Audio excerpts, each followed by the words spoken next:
Not only is it great for the environment, but even if you're some cynical old Scrooge who doesn't care about the environment, you know, you get to save money. It's the end of the world as we know it, and I feel fine. Good morning, slaves, and welcome to episode 2 of It's the End of the World as We Know It, and I Feel Fine, the show that tells you to run to the hills. My name is The Stimulator, and as of the time of this recording, resident George W. Bush has 766 days left until his last day in office. Isn't that great?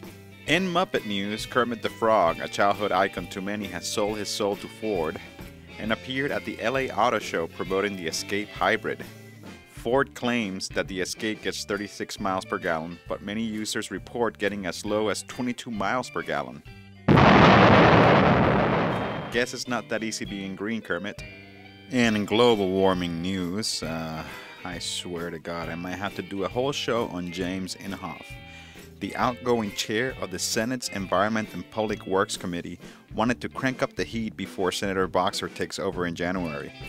Jimmy wanted to make sure we knew that humans are not causing global warming by bringing scientists sympathetic to his cause to the Senate. Let's hear more words of wisdom from this bumbling idiot. Certainly we do want to clean up the air, clean up the pollution. CO2 is not a pollutant. As expected, a simple Google search reveals that Jimmy's highest campaign contributions came from the energy sector. Among the donors are Halliburton and the Petroleum Marketers Association. We have a serious problem. America is addicted to oil. If you ask the question, do we have a plan for what we're going to do when we reach peak oil? The answer is certainly no. Breakthroughs on new technologies. Just embrace technology. It almost seems like fiction. This is like Never Never Land. Vice President Dick Cheney articulated it pretty clearly when he said the American way of life was non-negotiable. The trouble with that statement is that if you don't want to negotiate your way of life, you automatically get a new negotiating partner named reality. You've got to have personal empowerment, you've got to have pricing changes, you've got to have policy changes, you've got to have technology changes. Powering down, consuming less, getting out of debt. Grow food on your balcony, on your roof. These are all things that you and you alone are responsible for figuring out. Don't expect Santa Claus or the Tooth Fairy to come do it for you. It's just a part of... Have you ever heard that on the news? Oh, me neither.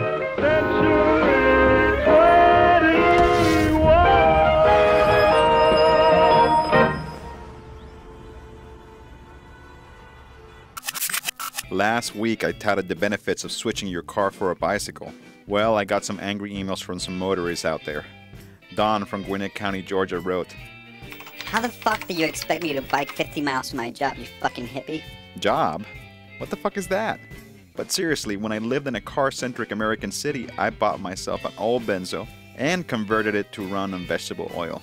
My fuel came from the waste bins at restaurants and not from war-torn Middle Eastern countries.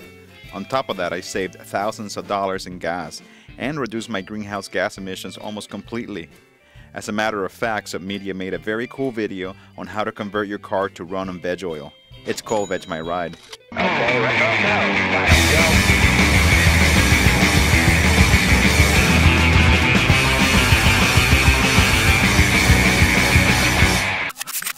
Speaking of cars, at the same time that corporate automakers were touting their newest steel coffins in Los Angeles, the Clean Air Auto Show was taking place in Burnaby, British Columbia. This modest grassroots event attracted DIY enthusiasts as well as the mayors of Vancouver's surrounding cities. This electric car has been on the road since 1908, and this gentleman converted a Suzuki Forza to electric. I asked him how much it cost him to drive to work. Well, I've commuted all summer, back and forth to work for about 12 cents a day. But the biggest surprise came from one of the panelists at the show. Her name is Anita Burke, who most recently headed Shell Oil's Sustainable Development and Climate Change Department. To be honest, I was skeptical when I heard those credentials, but then she opened her mouth. Check this shit out. The climate change issue will not be solved at the global level. It won't be solved to a federal policy level, and it won't be solved at a provincial level. It's going to be solved at the community level. Yeah, come on. And the sooner we wake up to that fact and stop sitting around and kind of going, but the government's going to save us, or they're going to come up with a new technology, the sooner we're going to take back our power, the sooner we're going to realize that it's through local living economic and local living social and local living spiritual connections that we are going to embrace the right solutions for the times that are upon us. But wait, it gets better. You ask me, what are the challenges? Well, you know what? I don't think it's bad enough yet, honestly. And, you know, I don't know what it's going to take anymore. Because you put up the statistics, you put up the numbers, you tell the truth, you show the pictures, you do the thing, and finally, and everybody's just still standing around going, yeah, God, I feel really bad about that. Dang, isn't that bad? Geez, what are we going to do? Well, that's okay. And, you know, 2 days later, you're back to doing everything the way you've always done it before. And our lives are going to be incredibly different. That doesn't mean bad.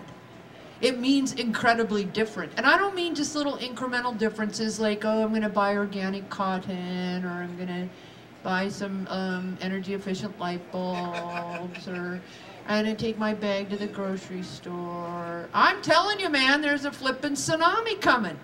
And it's going to be hugely different in our lifetime than anything we've ever known before.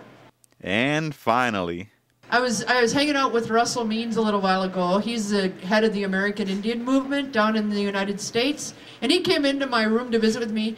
And he turned all the lights on, and he turned the heater on, and he opened the doors. And I was just apoplectic. I was like, oh my God, what are you doing? And he said, the faster I burn this stuff up, and the sooner I use it up, and the quicker it gets too expensive for anybody to tolerate, the sooner we're going to have the revolution we need in order to start living more compassionately with each other and in relationship to the planet. And I want that to happen sooner rather than later, because right now we're living a slow death and it's painful. all right, that does it for It's the End of the World as We Know It, and I Feel Fine. If you want to hear Anita Berg's entire rant, please visit submedia.tv and subscribe to the Raw Data audio podcast. If you have comments, suggestions, recipes, or love, email me, love@submedia.tv. So long, suckers.